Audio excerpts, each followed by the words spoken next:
रहा है ये अपेंडिक्स है, अपेंडिक्स के साथ ये जुड़ा हुआ है, this is called the meso appendix. तो ये fold of peritoneum, this is called meso appendix, right. इस मीजो अपेंडिक्स में दिख रहा है जो इसका फ्री बॉर्डर है, ये वाला फ्री बॉर्डर ऊपर वाला, फ्री बॉर्डर में आर्टरी जा रही है, that is the appendicular branch of the ileocolic artery supplying blood to this appendix. That is how the meso appendix is. Remember, this cecum and appendix, they are being developed from the cecal bud, which is arising from the post-arterial segment of the midgut loop. Midgut loop जो निकलता herniate करता है during the course of development of the GIT. तो there was this superior mesenteric artery forming an axis of that loop.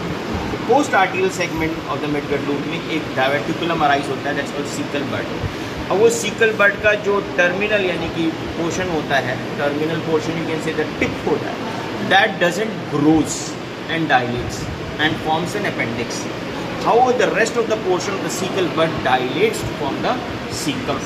ये जो taenia है, ये taenia appendix से ही बनना शुरू होती है, यानी टीनिया जैसे throughout the length of the large intestine होता है, इसका proximal end of the three taenia are actually converging towards the appendix. And the terminal portion of these three teniaculi, they actually diminish or faint out, or you can say they become diffuse over the sigmoid colon. यानी कि tinea is not seen in the rectum. Now let's open up this cecum. You're going to open to actually see the two walls inside. ये मैंने cecum खोला है. Caecum खोलने के बाद हमको अंदर ये दिख रहा है, ठीक, थोड़ा सा गंदा साफ सा नहीं है। एनीवे फर्स्ट लुक हियर, ये एक आई ओपनिंग की तरह से है, like you know it is like an eye, bird's eye. This valve here is ileocaecal valve of Tulp's, ठीक। एंड नाउ हम इसी वॉल्व के 2 centimetre inferoposteriorly when you looking down, तो हम ये अपेंडिक्स देख चुके हैं। इसके 2 सेंटीमीटर बिलो एंड बिहाइंड हम यहाँ पे देखते हैं तो अंदर एक ओपनिंग दिख रही है, दिखेगी, ये है opening of the appendix. This is the opening of the appendix, दिख रही है, देखो इसमें भी शेक बॉल लगाओ तो पॉइंट, हाँ ये ओपनिंग आ रही है अपेंडिक्स की। This is the opening of appendix, क्योंकि ये बहुत माइन्यूट ओपनिंग होती है, पिन पॉइंट ओपनिंग होती है, और अडल्ट में नियरली अंदर जाके ये ब्लॉक भी हो जाती है, ठीक। This is called valve. इसमें एक्चुअली एक फेंट इरेगुलर वॉल्व होता है म्यूकोजल फोल्ड का, that's called valve of Gerlach's, ठीक। तो ये है appendicular opening in the caecum and ये है ileocaecal valve of Tulp. Okay, so let's go with the fast revision of your theory portion of the appendix. Appendix, you know, is the vermiform appendix. How much is the length of the appendix? It has a wide variation, 2 centimeter to 20 centimeter, average 9 centimeter. लेकिन better रहता है कि इसको 2 inch से याद रख लो, क्योंकि देख रहे हो ये कहीं से तुमको 9 सेंटीमीटर लग रही है, नहीं लग रही ना, तो बहुत वाइड वेरिएशन होता है इसकी लेंथ का। तो क्योंकि हमें मीकल्स डायवर्टिकुलम में रटना होता है 2 फॉर्मूला ऑफ 2, है ना, तो उस वजह से चूँकि हमने 2 इंच वहाँ रटा था, तो 2 इंच यानी 5 सेंटीमीटर लेंथ मान लेते हैं। डायमीटर इसका कितना होता है, यानी कि अभी देख लो ना, इसको डायमीटर इसका होगा लगभग 0.5 centimetre is half centimetre, 5 mm, है ना, आधा सेंटीमीटर, ये टोटल थिकनेस का साइज है। बट डायमीटर इसका जो अंदर होगा ना, वो बिल्कुल पिन पॉइंट होगा। And as I showed you, this diameter also keeps diminishing and gets occluded by the mid-adulthood. Around 40 plus age, you will find that appendix actually gets occluded.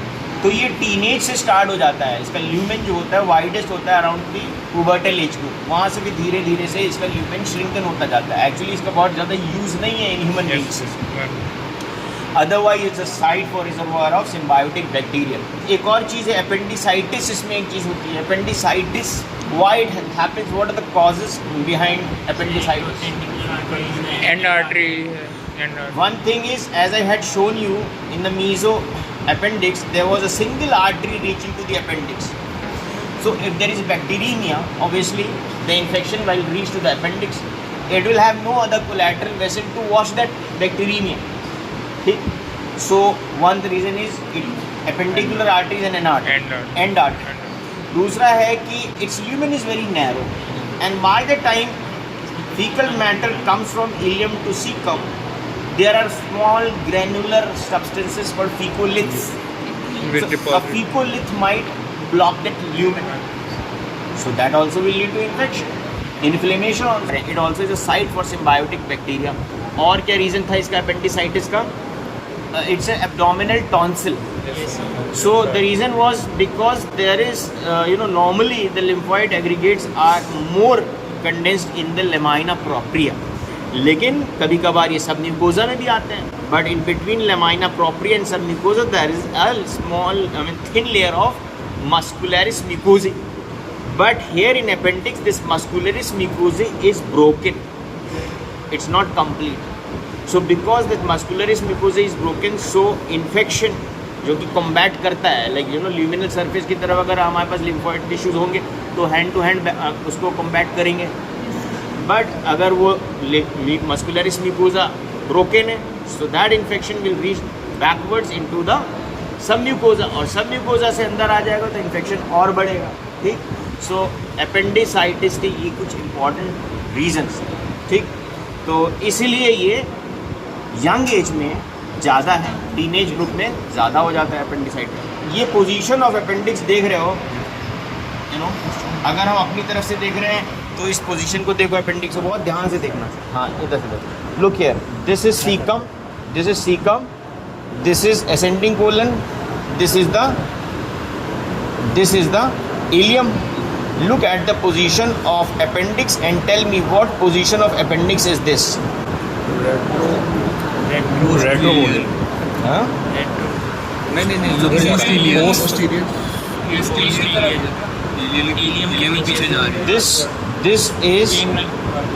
This position is called splenic because it's directed toward the spleen, but that could have gone anterior to the ileum or behind the ileum. So this is retroiliac or post-iliac splenic direction. Yes. This one, which is a rare type of appendix, by the way. So let's revise the position of appendix fast. Mostly, when it is arising here, 2 centimeter behind and inferiorly to the ileocecal junction. From there, it might ascend up backwards like this. It might go ascend up and reach the cecum behind, and even reaching behind the ascending colon. So that's why it's called retrocolic or retrocecal. That is most commonest position of the appendix. है ना, 12 o'clock position कहते हैं. कितना होती percentage? 65% population में मिलती है. फिर जो नेक्स्ट कॉमन है वो ये है कि ये appendix it will be directed downwards and medially around the 4 o'clock position. That will be reaching inside the true pelvis. ठीक. So that is called the pelvic position and that's the next common position and that's around 30% population. ठीक. अब इसके बाद एक position हो सकती है कि it descends down vertically downwards below to the cecum. तो below the cecum है तो subcecal हो जाएगा. And if it is going downwards at a 6 o'clock position, it will point towards the mid-inguinal, toward the inguinal ligament. ठीक. तो इसको mid-inguinal position भी कह देते हैं या subcecal position कहते हैं 6 o'clock. फिर एक और है जो behind the cecum होगी. Behind the cecum it will go like this, 11 o'clock position. ठीक. And that is directed towards the paracolic gutters.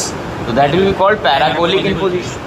So both these are around 2% prevalence जो है subcecal का and paracolic का 2% है. ठीक. अब जो बचा है उसमें आता है स्प्लीनिक. स्प्लीनिक 2 डायरेक्शन हो सकते हैं. ये इलियम के आगे से भी जा सकता है, इलियम के पीछे से भी, and it is a 2 o'clock position. ठीक. तो 2 o'clock पोजीशन होता है pre ileal and post ileal. This one you are seeing is post ileal position. ये 2 o'clock है, स्प्लीनिक भी कहते हैं इसको. एक होता है horizontally directed towards the left. Horizontally directed towards the left, that will be towards the upper border of S1 vertebra. That's called promontory. So that's called promontory. Appendix और हॉरिजॉन्टल अपेंडिक्स। अब क्या है कि ये सब मिला के अराउंड 1% में आ जाता है, ठीक है। तो 65 वो हो गया, 30 ये हो गया पेल्विक, Yes. ठीक, बचा 2% ये हो गया, जो लास्ट बचा 1% उसमें यही सारे हैं। सो यू कैन से this is the rarest type of appendix, position of appendix. हाँ, डेंजरस पोजीशन अभी तक डेंजरस पोजीशन उसको बोला था, डेंजरस। हाँ, अभी पूछते हैं कि ये तो कॉमनेस वाली हो गई, रेयरेस्ट भी हो गई। रेयरेस्ट अगर पूछें तो यही है भैया, ये और प्रोमोन्ट्रिक बोथ आर रेयर, यानी कि 0.5% पॉपुलेशन में आती है। अब एक बात आती है, जैसे पूछ रहे हैं कि डेंजरस पोजीशन ऑफ अपेंडिक्स, यही अपेंडिक्स अगर आगे आ जाएगी that will B pre ileal. अब भैया इसको dangerous, why is it called a dangerous position of appendix pre ileal which is directed towards the artery का स्प्लीन। तो प्री इलियल में क्या होगा, ये जो देख रहे हो ना मीजो अपेंडिक्स, ये पीछे से आ रहा था, इससे जुड़ा था, Yes, sir. ये अभी तो बड़ा फ्री है, इसके पीछे है। अगर यही चीज़ के घूम के आगे आएगी, यू कैन इमेजिन कि यही जो आर्टरी थी, अपेंडिकुलर आर्टरी, वो स्ट्रेच होकर आ जाएगी, स्ट्रेच होगी, दैट विल अंडर, हाँ, दैट विल अंडरगो स्ट्रेचिंग। और सो प्री एनिस्टीमिया हो जाएगा, आर्टरी दबेगी तो खून रुकेगा, तो इस्टीमिया हो जाएगा। इस वजह से pre ileal position of the appendix is a rare position and also is a dangerous position, ठीक। तो ये सारी बातें हो गई पोजीशंस को लेके। नर्व सप्लाई ऑटोनॉमिक होता है। हाँ, इसकी नर्व सप्लाई का क्या कहना है का भैया, इसका नर्व सप्लाई मोस्टली T10 से होगा, अंडरस्टूड है। सिंपैथेटिक इनर्वेशन T10 से होगा, T11 से भी हो सकता है, T9 का भी कॉन्ट्रीब्यूशन होता है, बट मेनली T10 होगा। And parasympathetic of course vagus से होगा, ठीक। तो अगर इसमें अपेंडिसाइटिस होगा तो ऑटोनॉमिक नर्व फाइबर से एफरेंट्स के थ्रू पेन सेंसेशन जाएगा, but because T10 sensory supply जो है somatosensory, that is from the region of umbilicus. So that's why in case of appendicitis pain is radiated towards the umbilicus, ठीक। Although later on pressing upon this also is if pain, tenderness रहती है if you press upon the McBurney's point. I hope you know that McBurney's point. Yes. ठीक है। Lateral 1/3, medial 2/3, line running ये सारी umbilicus, उस point पे भी press upon will be tenderness। लेकिन इसके लिए एक प्रिवेंटिव मेजर होता है जो बॉडी खुद करती है, जैसे इनिशियल स्टेजेस ऑफ अपेंडिसाइटिस होता है। Remember there is a policeman of the intestine, greater momentum comes and rolls it. एक तरह का इसमें यू नो यू कैन से कि प्रोटेक्टिव रोल है अपेंडिक्स का, ठीक है। तो greater momentum comes and rolls over this appendix, providing an immune wrap over to this appendix. That's the role of greater momentum in case of appendicitis.